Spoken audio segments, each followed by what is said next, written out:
Boa noite. Boa noite. As brasileiras presas injustamente por tráfico de drogas na Alemanha reencontram a família depois de mais de um mês. Golpistas trocaram as bagagens de Jane e Kátina por malas com cocaína.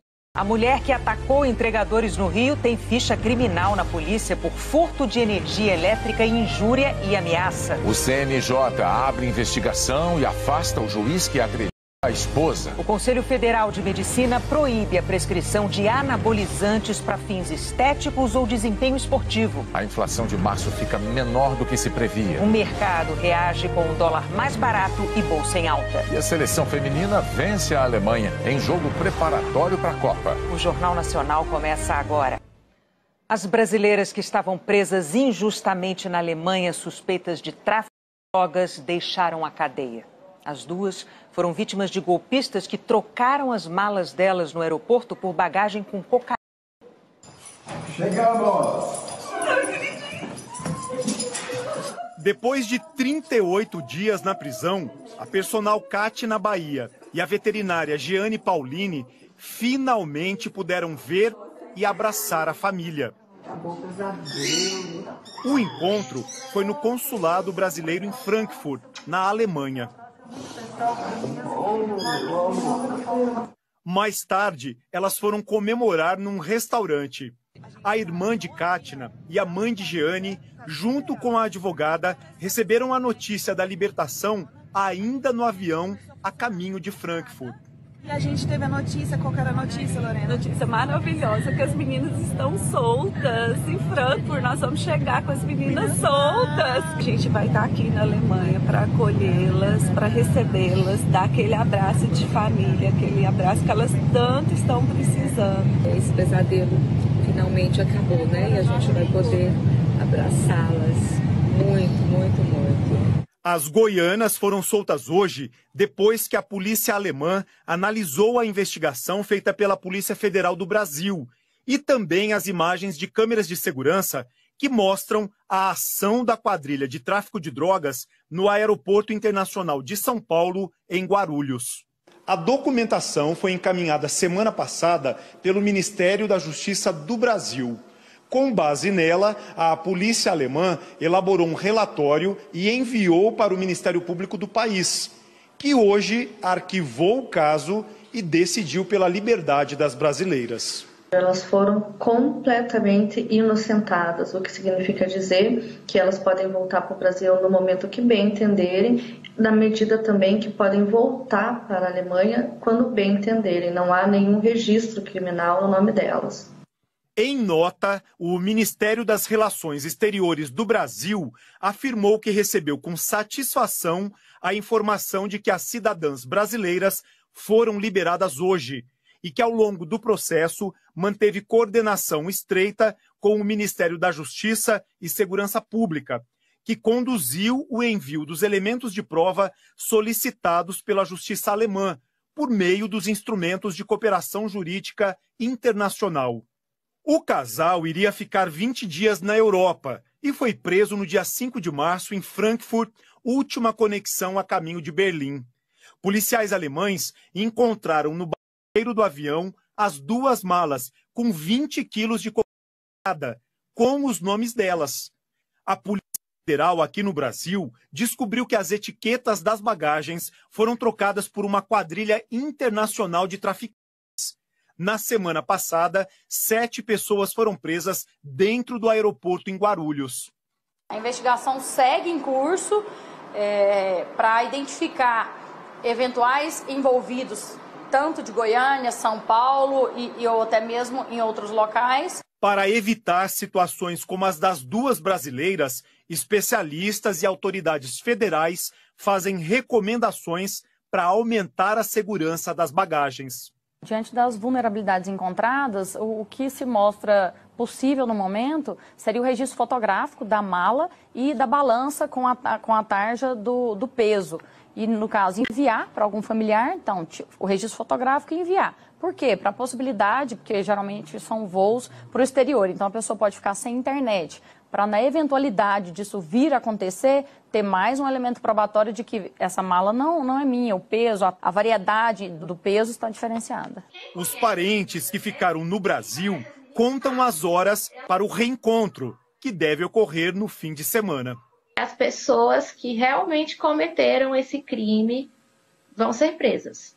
Essa é a certeza que a gente tem. E a gente está esperando elas aqui. Todo mundo ansioso para dar um abraço nas meninas. O Conselho Nacional de Justiça afastou do cargo e abriu investigação sobre a conduta do juiz Valmir Maurici Júnior, da 5ª Vara Cível de Guarulhos. Ele apareceu em vídeos agredindo e humilhando a ex-mulher. A defesa de Valmir Maurici Júnior declarou que confia na justiça e no restabelecimento da verdade com o exercício pleno do direito de defesa.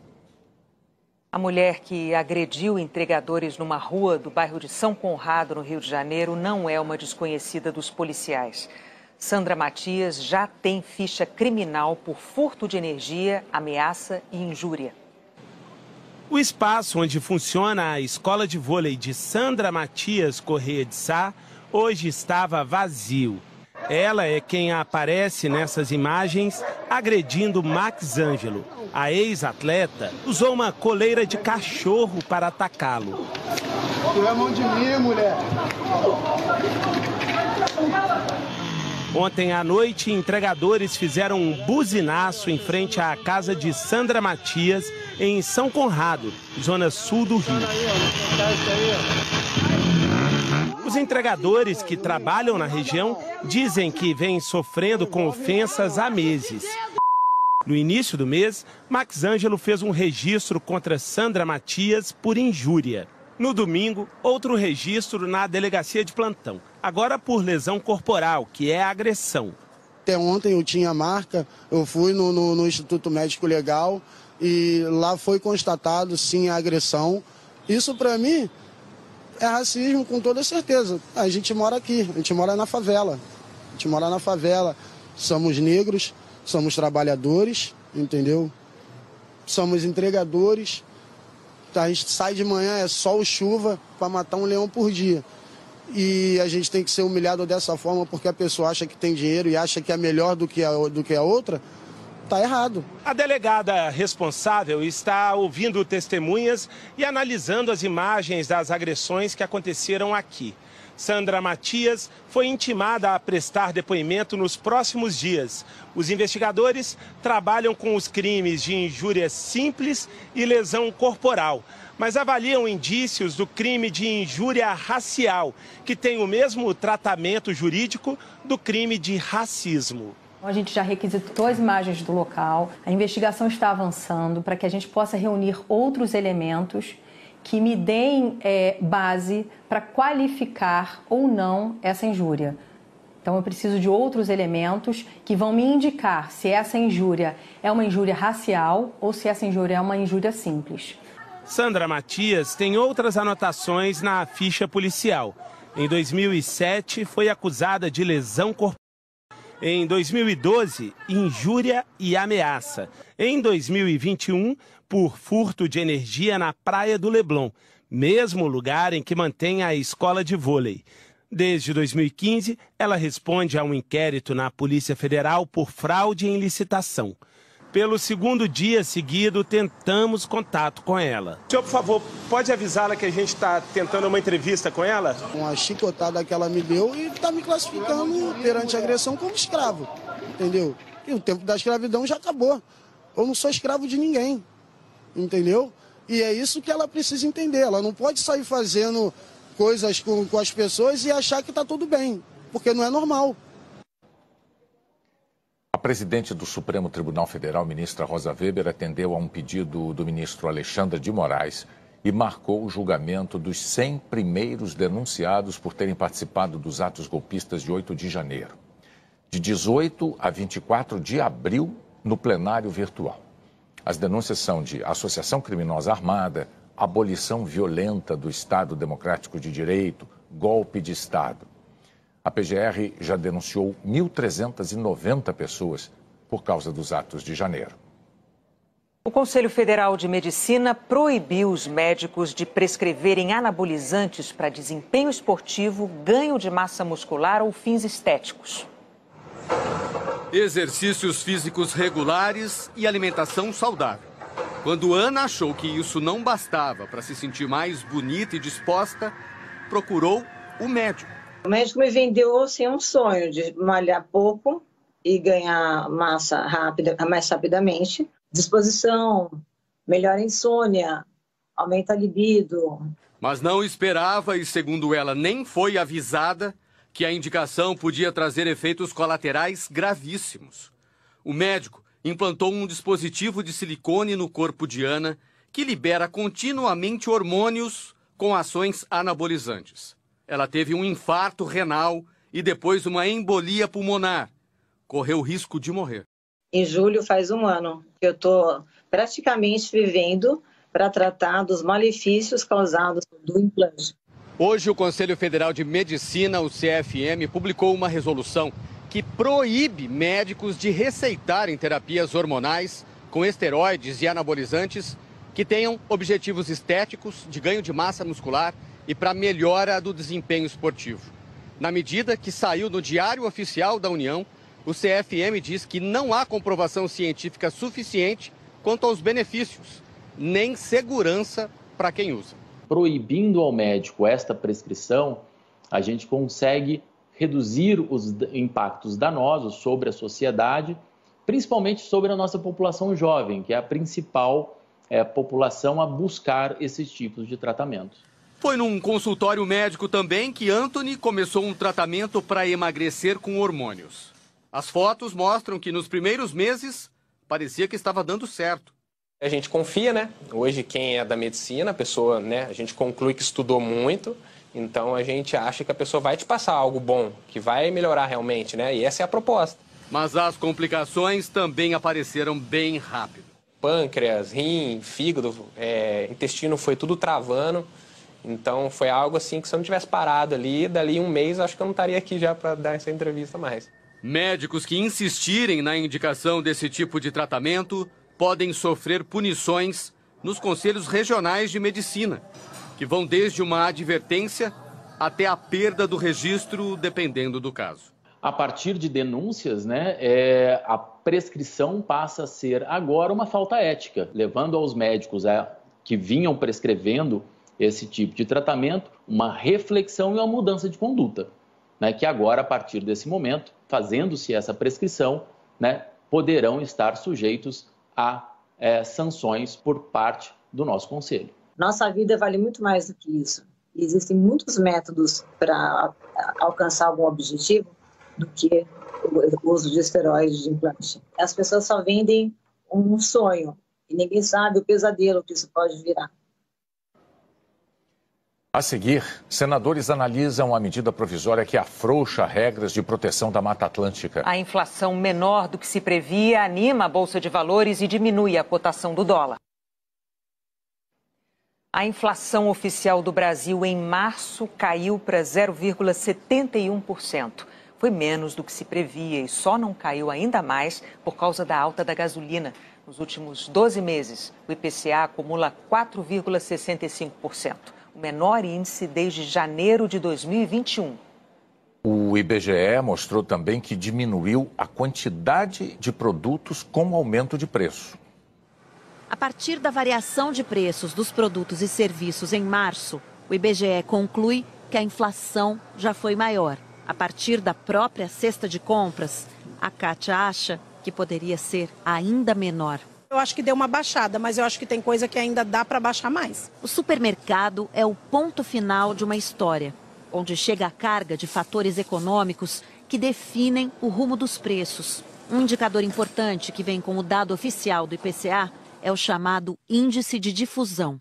Se a inflação mostra o quanto os preços aumentaram na média, o índice de difusão mostra quantos produtos seguiram a tendência de alta. Um ano atrás, ele andava próximo de 80%, ou seja, quase 8 em 10 produtos pesquisados pelo IBGE ficavam mais caros. Ao longo de 2022, o índice foi caindo e agora em março chegou a 60%, De cada 10 itens analisados, 6 subiram de preço. Quando nem tudo encarece, o consumidor tem para onde correr. Um dia você come alface, outro dia você vai e faz uma salada de tomate com cebola, que é as coisas que estão mais em conta, né? Quando a gente tem um índice de difusão muito alto, como 80%, já chegamos a 85% por aí, quer dizer que você está dizendo que a inflação está se alimentando e tem tendência de continuar subindo, porque há uma difusão, ou seja, os preços de forma geral estão aumentando muito. Quando isso diminui, é um bom sinal para a gente. Significa que os preços estão aumentando, o IPCA, no caso, está aumentando, mas o conjunto de preços não está todo aumentando. O contágio está sendo menor. Dá para entender que nós estamos conseguindo segurar um pouco mais a inflação. Os preços do grupo transporte, que definem o custo do frete, do grupo habitação, onde estão as despesas dos pontos comerciais, se somam na formação do custo de comer fora de casa, que está no grupo alimentos e bebidas. Vê como a inflação é uma mistura de todos os itens da nossa cesta de consumo e um influencia o outro. O último dado oficial mostra que esse caldo, cheio de ingredientes, começou a esfriar. Uma mesa posta para a queda da inflação. O professor explica que, historicamente, um índice de difusão mais baixo acaba carregando para a cena da economia a queda de preços nos meses seguintes. A gente começa a ter a perspectiva que a inflação começa a ser mais controlada, começa a chegar no nível que a gente começa a visualizar a potencialidade de ter uma inflação mais baixa no Brasil. Tecnicamente, menor variação de preços. Na prática, maior poder de escolha. Você escolhe o prato pelo preço ou pela comida que você quer comer? Hoje foi pelo preço. Por quê? Tá mais em conta. A inflação menor do que as previsões ajudou a derrubar a cotação do dólar para R$ 5,00, a menor em 10 meses.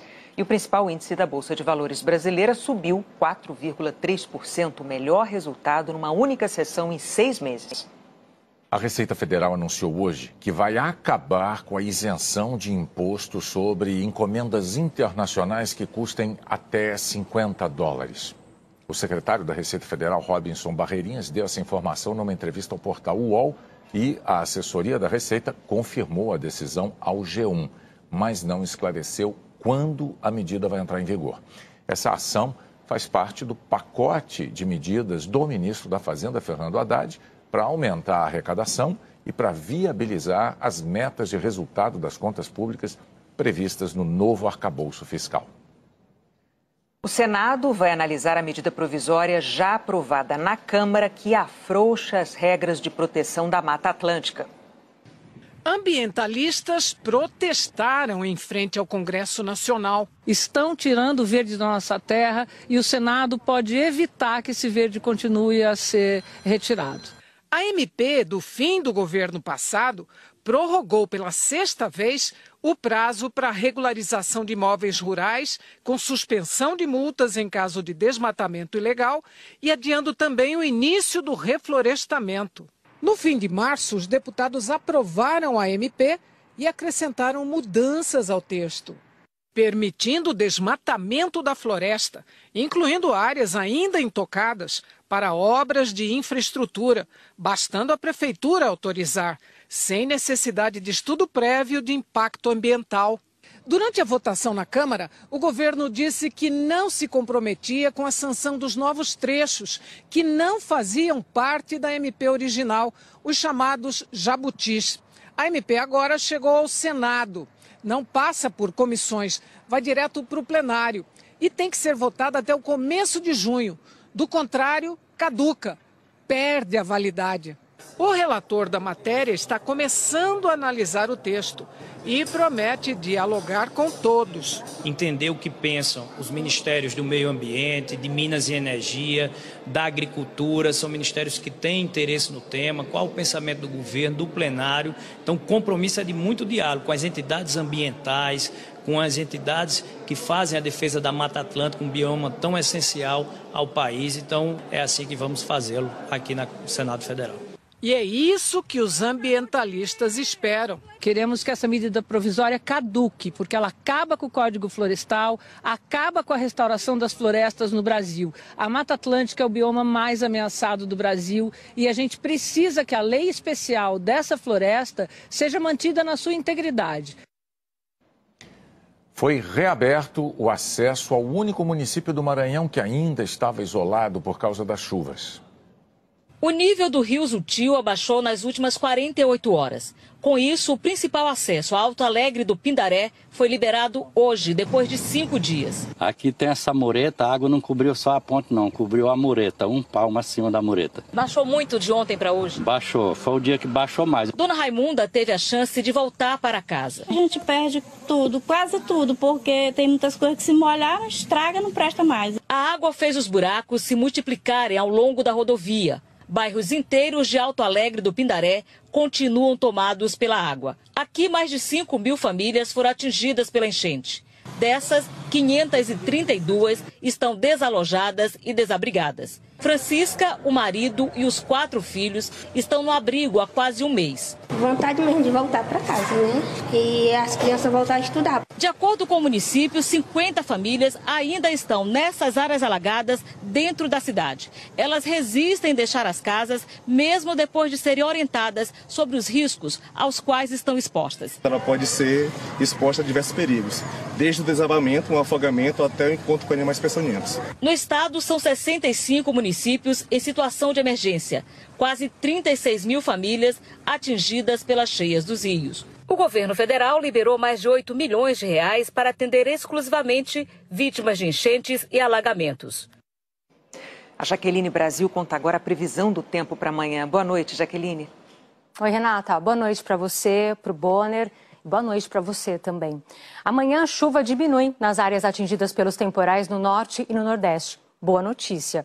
Deve chover menos, só que como o nível de rios e açudes está bem elevado, o CEMADEM ainda coloca em risco moderado para alagamentos parte de Rondônia, Amazonas, sul da Bahia, Piauí e Maranhão. Em São Luís, entre amanhã e sábado, pode chover 80 milímetros. Fazendo uma comparação, já foi registrado em um dia quase 100 milímetros. Mas a partir do fim de semana, voltam os alertas de temporais. Amanhã a chuva até pode apertar, mas não são esperados grandes volumes, por exemplo, no Maranhão, Pará, divisa com Mato Grosso do Sul, parte de Goiás e sul de Minas, além do Triângulo Mineiro. Pode chover também no sul do Rio Grande do Sul por causa da chegada dessa frente fria. Em Porto Alegre, a chuva deve ser isolada, com máxima de 33 graus. Previsão parecida para Belo Horizonte e também Belém. Em Goiânia, pode chover mais forte, com máxima de 29 graus. Já em São Paulo, Salvador e Recife, o sol aparece quase todo dia. Tem uma chance pequena de chuva. Já em Cuiabá, essa possibilidade é maior. Só 3 áreas vão escapar da chuva amanhã. Do Rio Grande do Norte até a divisa do Piauí, com a Bahia, entre o leste de Minas e Espírito Santo, boa parte do estado do Rio de Janeiro, do sul de São Paulo até o norte gaúcho. O tempo fica firme e seco em Curitiba, Florianópolis e Rio de Janeiro, com máximas de 26, 31 e 32 graus. E para quem está esperando o friozinho do outono, ainda não vai ser a frente fria programada para essa semana que vai derrubar as temperaturas. Ela vai avançar pelo sul e sudeste até sexta-feira. Previsão de chuva forte para o Rio Grande do Sul, Santa Catarina, Paraná, parte de Mato Grosso do Sul e São Paulo. Só que como a alta pressão que vem logo atrás da frente fria não será tão intensa, as máximas devem ficar entre 25 e 27 graus nas áreas em amarelo e bem acima dos 30 graus, onde está vermelho do mapa. Boa noite para vocês. Renata, Bonner. Boa noite, Jaqueline. A seguir, pesquisa IPEC com avaliação do governo Lula. O IPEC divulgou uma pesquisa com a avaliação do governo do presidente Lula. A margem de erro é de 2 pontos para mais ou para menos. Em março, 41% consideravam o governo Lula ótimo ou bom, agora 39%. Em março e agora, 30% consideraram o governo regular. Ruim ou péssimo, 24% em março, agora 26%. Não sabem ou não responderam 5% em março, agora 6%. Os entrevistados avaliaram também a maneira como Lula está governando. Em março, 57% dos brasileiros aprovavam, agora 54%. 35% desaprovavam, agora 37%. Não sabem ou não responderam, 8% em março e agora 9%. O IPEC também apurou o nível de confiança no presidente. Em março, 53% afirmaram que confiavam no presidente Lula, agora 52%. 43% disseram que não confiavam, agora 44%. Não sabem ou não responderam 4% nas duas pesquisas. O Instituto perguntou se Lula fez o que se esperava dele em 100 dias de mandato.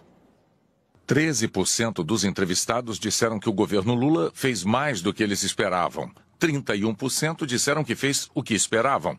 48% avaliam que o presidente fez menos do que era esperado. E 7% não sabem ou preferiram não opinar. O IPEC entrevistou 2.000 pessoas maiores de 16 anos em 128 municípios dos dias 1º a 5 de abril. O presidente Lula está viajando para a China, onde vai se encontrar com o presidente Xi Jinping. A comitiva tem ministros, parlamentares e governadores. Em Brasília, a ministra do Planejamento, Simone Tebet, disse que o governo está ajustando o projeto do arcabouço fiscal. Por isso, o presidente só vai assinar o texto e encaminhá-lo ao Congresso na semana que vem, quando voltar. Sobre o projeto da Lei de Diretrizes Orçamentárias, a ministra Tebet disse que vai entregar aos parlamentares nesta sexta-feira. Hoje o Congresso instalou 3 comissões de deputados e senadores para analisar medidas provisórias que o governo considera fundamentais. Às 14h30 da tarde, horário previsto para a instalação das comissões, apenas os senadores estavam na sala. Só depois, os primeiros deputados começaram a chegar, garantindo o quórum. A instalação dessas comissões acontece depois de meses de impasse. Os presidentes da Câmara, Arthur Lira, do Progressistas, e Rodrigo Pacheco, do PSD, discordam sobre o rito de votação das medidas provisórias. Desde o início da pandemia, para facilitar a tramitação, as MPs passaram a ser votadas diretamente nos plenários, sem passar por comissões mistas, como é previsto na Constituição. Arthur Lira queria que as votações continuassem assim, mas Pacheco determinou a volta das comissões. O impasse continua, mas um acordo permitiu que as medidas provisórias, consideradas prioritárias pelo governo, fossem votadas antes de perder a validade. O primeiro passo é a instalação das comissões. A primeira comissão instalada foi a que vai analisar a MP com as novas regras do programa Minha Casa Minha Vida. O presidente vai ser o senador Eduardo Braga, do MDB, e o relator, o deputado Guilherme Boulos, do PSOL. Já as comissões das medidas que criaram novos ministérios e o novo Bolsa Família foram instaladas, mas apenas com os presidentes. Os senadores Davi Alcolumbre, do União Brasil, e Fabiano Contarato, do PT. Inicialmente, não houve acordo sobre os nomes dos deputados relatores. Os senadores lembraram que, sem a participação da Câmara, as comissões não podem trabalhar. A norma constitucional não é uma norma de conveniência, senhor presidente. Ela não pode ser exercida só quando é conveniente a um ou a outro. Ela é uma norma constitucional de garantias individuais e coletivas, de direitos fundamentais, que precisam ser respeitados por todos, principalmente por quem jurou cumprir a Constituição no exercício dos nossos mandatos, sejam senadores, sejam deputados federais. Novas reuniões e os líderes da Câmara decidiram. O relator da medida provisória que reestrutura o governo foi indicado. Vai ser o deputado Isnaldo Bulhões, do MDB, que negou qualquer boicote. Não houve, nem na semana passada, nem na tarde de hoje, nenhuma manobra, de obstrução. Era apenas o fato que nós, líderes da Câmara, estávamos dentro de um debate natural, porque ainda havia indefinição dos blocos parlamentares ou partidos representados na Câmara que passariam a indicar cada medida provisória instalada na tarde de hoje. O relator da comissão da medida provisória do Bolsa Família deve ser escolhido amanhã. Também estava prevista para hoje a instalação da comissão da MP com as novas regras do CARF, o Conselho Administrativo de Recursos Fiscais. Mas governo e líderes decidiram transformá-la num projeto de lei com urgência constitucional. O presidente dos Estados Unidos chegou hoje à Irlanda do Norte para celebrar os 25 anos do acordo que pôs fim a 3 décadas de violência. São duas as Irlandas. Elas são vizinhas, ficam na mesma ilha. Embaixo, a República da Irlanda, que tem como capital a carismática Dublin, cidade cheia de brasileiros aprendendo inglês. Essa Irlanda está na União Europeia. Em cima, a Irlanda do Norte, outro país, e parte do Reino Unido, junto com Escócia, País de Gales e Inglaterra. A capital dessa outra Irlanda é Belfast. No final dos anos 60, a ilha viveu uma tensão político-religiosa. O cenário dos confrontos era a Irlanda do Norte. A minoria católica da população, com religião e cultura ligadas à República da Irlanda, ao sul, lutava pela reintegração dos dois países. A maioria protestante, que se identifica como britânica, defendia a permanência da Irlanda do Norte no Reino Unido. Em 30 anos, os conflitos deixaram mais de 3.500 mortos. Os velhos vão lembrar, foi quando surgiu uma facção violenta. O Exército Republicano Irlandês, considerado pelos britânicos uma organização terrorista, era um grupo paramilitar que buscava a reunificação defendida pelos católicos. A paz só veio em 1998, com o chamado Acordo da Sexta-feira Santa. As Irlandas desmilitarizaram os grupos armados, definiram um sistema de partilha de poder e criaram um parlamento em Belfast. Na figura do ex-presidente Bill Clinton, os Estados Unidos tiveram um papel importante nessa negociação. Hoje, 25 anos depois, Joe Biden embarcou para a Irlanda do Norte. Amanhã o presidente americano tem um encontro com líderes políticos da Irlanda do Norte. Essa visita acontece 2 semanas depois só de o Serviço de Inteligência aqui do Reino Unido ter dito que o nível de ameaça terrorista na Irlanda do Norte aumentou por causa da atividade de republicanos dissidentes. O porta-voz da Casa Branca falou que Biden estava se sentindo mais do que confortável para fazer essa viagem. Os Estados Unidos e outros países que ficaram expostos no vazamento de documentos da inteligência americana afirmaram que muitas das informações são falsas ou foram alteradas.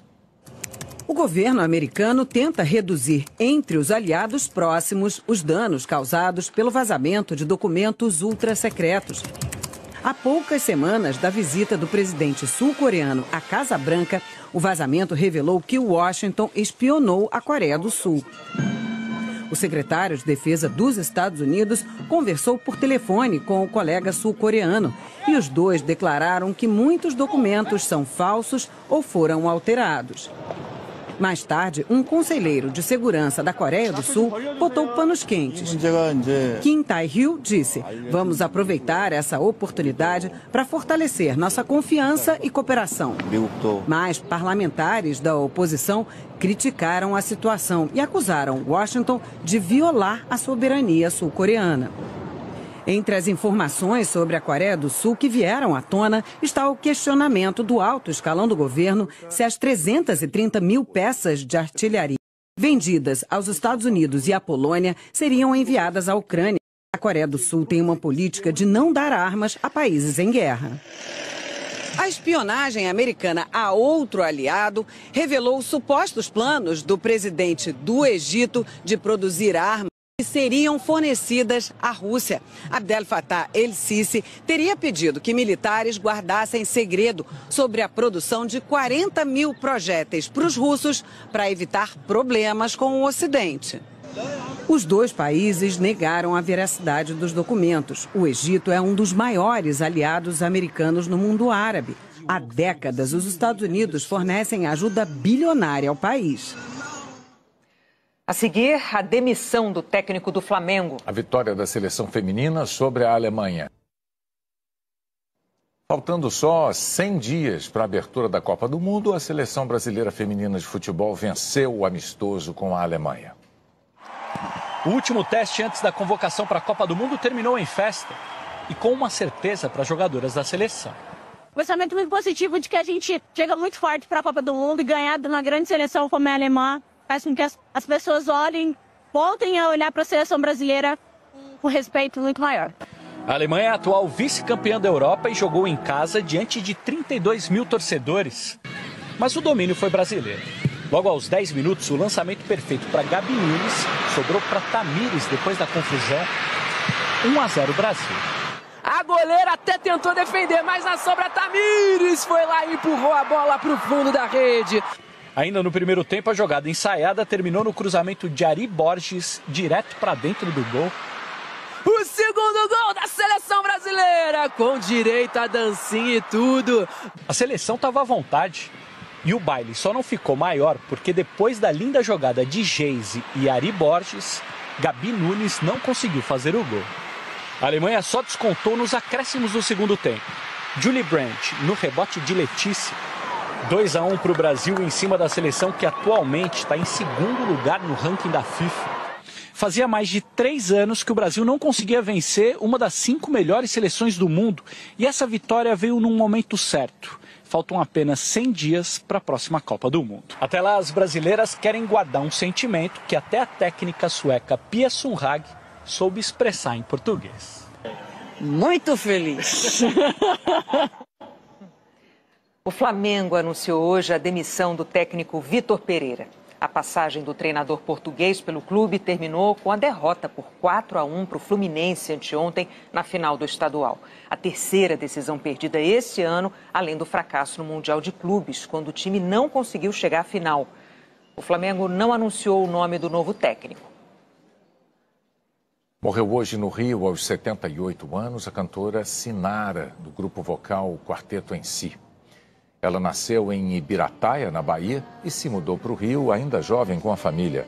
Fundou o Quarteto em Si com as irmãs Siva, Silene e Cibele, que morreu em 2014. O grupo teve presença marcante nos festivais de música da segunda metade do século passado, com canções dos grandes compositores brasileiros.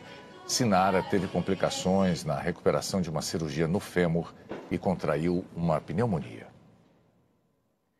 Um dos maiores símbolos do carnaval brasileiro está comemorando um século de história. O que esse menino traz nos pés é uma história que hoje completa 100 anos. Um enredo que começou a ser escrito no dia 11 de abril de 1923, por Paulo da Portela, Antônio Rufino e Antônio Caetano. Trouxeram todo o axé e hoje a existência e tudo que a gente tem para mostrar hoje vem justamente deles três. É claro que no início não tinha quadra, não tinha estrutura, mal tinha gente. A Portela nasceu como um pequeno bloco quase rural e ao longo desses 100 anos conseguiu se transformar no que é hoje. A majestade do samba, a maior campeã do carnaval. Lugar onde o povo negro de uma cidade marcada pela escravidão encontrou abrigo, força e direção. A Portela já trazendo esse histórico, né, de grandes compositores, grandes artistas, grandes nomes, né, de artistas negros que cresceram na música, na arte. A Portela influenciou o engrandecimento da cultura negra, do negro enquanto artista. Hoje de manhã, a escola cujo símbolo é uma águia amanheceu o dia pertinho do céu. Aos pés do Cristo, integrantes, diretoria e velha guarda participaram de uma missa especial, que foi celebrada inclusive por um padre portelense. O padre, na sua vida pessoal, também é portelense desde pequeno, né? Então é uma honra estar nesse lugar, né, onde o Cristo Redentor é um ícone para nós que somos cariocas e também para o mundo inteiro. A turista da Holanda aprendeu o nome hoje. Portela. O casal de São Paulo tomou um susto, mas um susto bom. A gente não fazia ideia, mas foi muito legal, muito legal. Na mesma moldura do Cristo, cartão postal da cidade, a Portela. Aniversariante do dia, riqueza cultural do Brasil. suas cores são lindas.